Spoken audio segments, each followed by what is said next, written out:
Okay, so these next two mnemonics are related to alcoholism. The first one is related to the behavioral problems typically exhibited by patients that are suffering from alcoholism.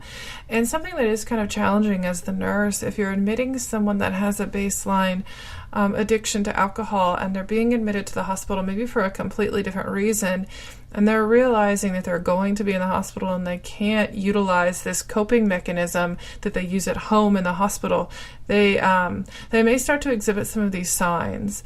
So it's the 5 Ds: denial, dependency, demanding, destructive, and domineering. So they're denying that they potentially have a problem. If you ask them how much they drink, they may be minimizing it.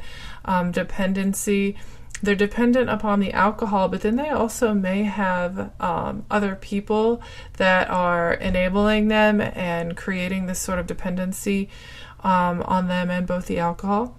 Demanding, when they don't have the alcohol that they typically have, they can sort of get desperate, I guess, and get demanding about needing things to be done by a certain amount of time, or just be really demanding with the staff and their loved ones. Destructive, if you're addicted to alcohol and a lot of your life revolves around obtaining alcohol and being able to drink, you may be noting that they're having some sort of destructive tendencies in their life and in the way that they treat others. And also domineering, feeling a need to domineer others. And if you can imagine someone very addicted and then all of a sudden not having this coping mechanism, and you're with them in the hospital, you may start to see some of these behavioral problems.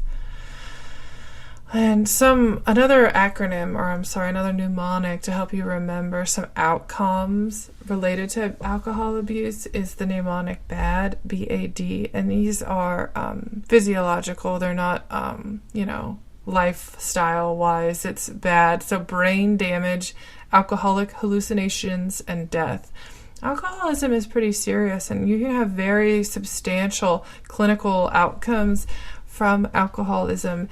If patients are on drinking for years, large amounts for years, you can really, and then they stop, they can die just from that, but they can die from the addiction to it as well. It can have loads of effects on various body systems, but specifically their brain, and exhibit that in various ways, and they can have these alcoholic hallucinations and also death. So bad. So alcoholism is bad.